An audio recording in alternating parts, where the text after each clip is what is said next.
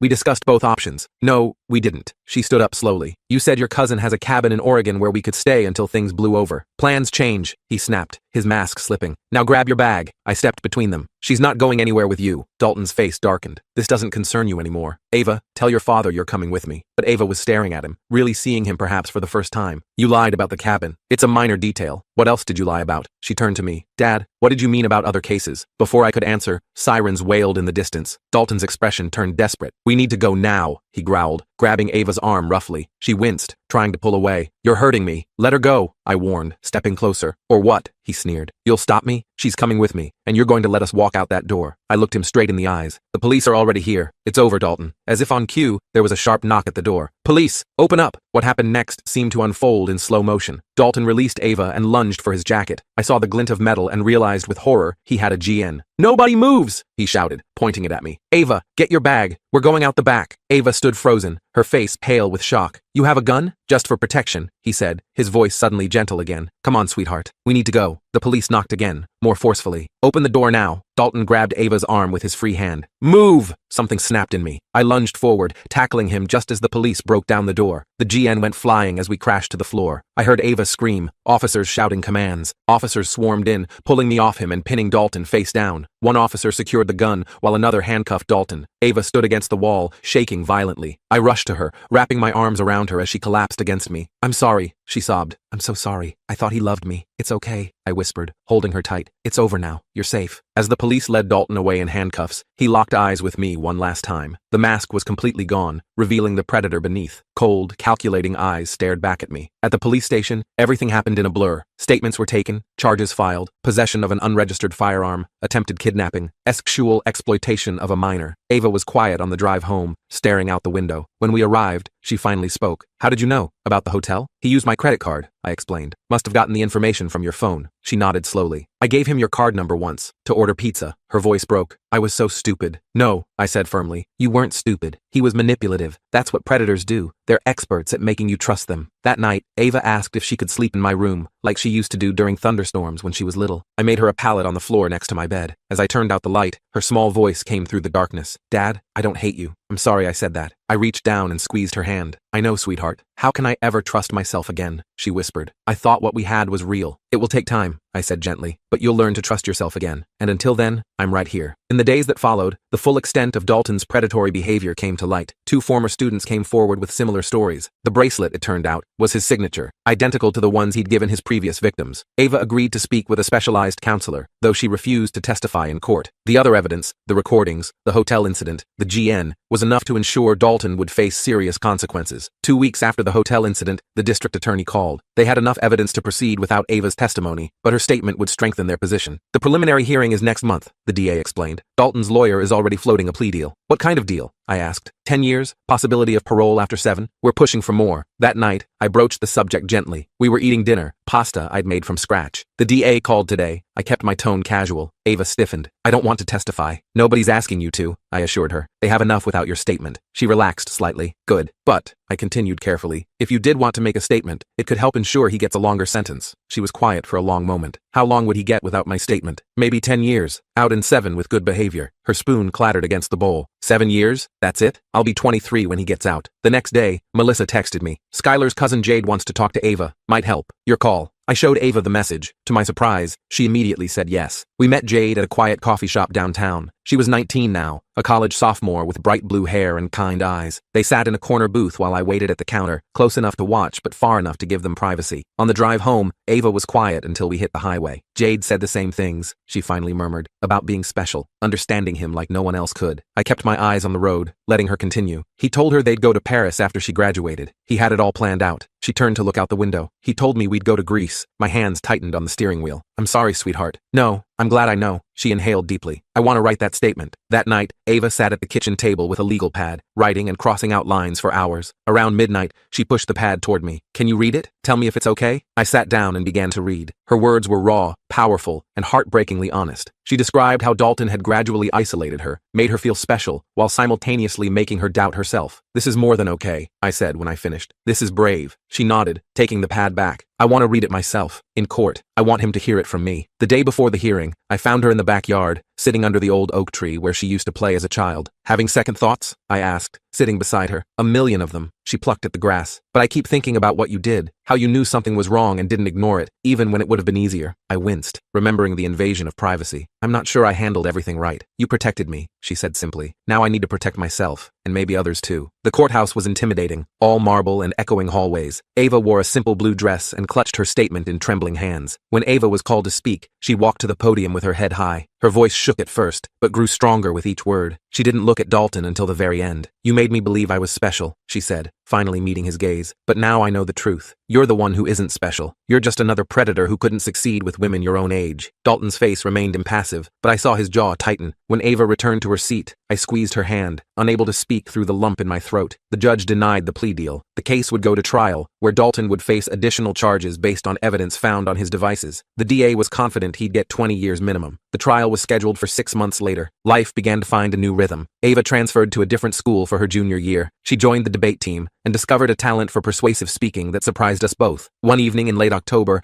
I came home to find her researching colleges. Thinking ahead? I asked, setting down groceries. Berkeley has a good psychology program, she said casually. I froze, remembering Dalton's words on the recording about Berkeley being close enough for them to see each other. She caught my expression and shook her head. Not because of him, because I want to help people who've been through what I went through. Relief washed over me. You'd be amazing at that. I've been thinking, she continued, about starting a support group at school for people dealing with complicated relationships. That sounds like a great idea. I began unpacking groceries. She nodded, then hesitated. Dad, can I ask you something weird? Of course. How did you know? Really? You said you paid attention, but it was more than that, wasn't it? I inhaled deeply. Your photos were synced to the family iPad. Her eyes widened. You saw everything? Not everything. Just enough to know something was wrong. I expected accusations of invading her privacy. Instead, she was quiet for a long moment. Thank you for not telling me that before, she finally said. I wouldn't have understood. And now? I asked cautiously. Now I know what was at stake. She closed her laptop. I'm not mad. I'm grateful. The trial began in March. 3 weeks in, the DA called with news. Dalton had changed his plea to guilty on all counts. 25 years, she told us. No possibility of parole for at least 20. Ava was silent when I told her, then nodded once. Good. That night, I found her in the backyard again, looking up at the stars. I sat beside her without speaking. I keep thinking about who I might have become, she said softly. If this had gone on longer, if you hadn't figured it out, you would have figured it out eventually, I assured her. You're too smart not to have. Maybe. She hugged her knees to her chest. But how much damage would have been done by then? I had no answer for that. We sat in silence for several minutes. I'm going to be okay, she said, more to herself than to me. Not today or tomorrow, but eventually. I know you will. She leaned her head against my shoulder, something she hadn't done since before all this began. I'm thinking about starting a blog, anonymous of course, about recognizing the warning signs. I think that's a great idea. I'd need your help with some of it. The warning signs you noticed that I missed. Whatever you need, I promised. I'm here for all of it. We sat in comfortable silence, watching the stars. The road ahead would still have difficult days, but Ava was finding her way back, not to who she was before, but to someone stronger, wiser, and still fundamentally herself. A month later, she showed me the first draft of her blog post. It began, I was 16 when I thought I fell in love with a predator. This is how my father saved me, and how I learned to save myself. I read it with tears in my eyes, amazed by her courage and clarity. When I finished, she was watching me anxiously. Is it okay? Should I change anything? It's perfect, I told her. Just like you. She rolled her eyes, but smiled, a real smile that reached her eyes. Nobody's perfect, Dad. True, I agreed, but you're pretty close. Sometimes love isn't enough to keep our children safe, but love combined with vigilance, courage, and the willingness to act, even when it's difficult, just might be.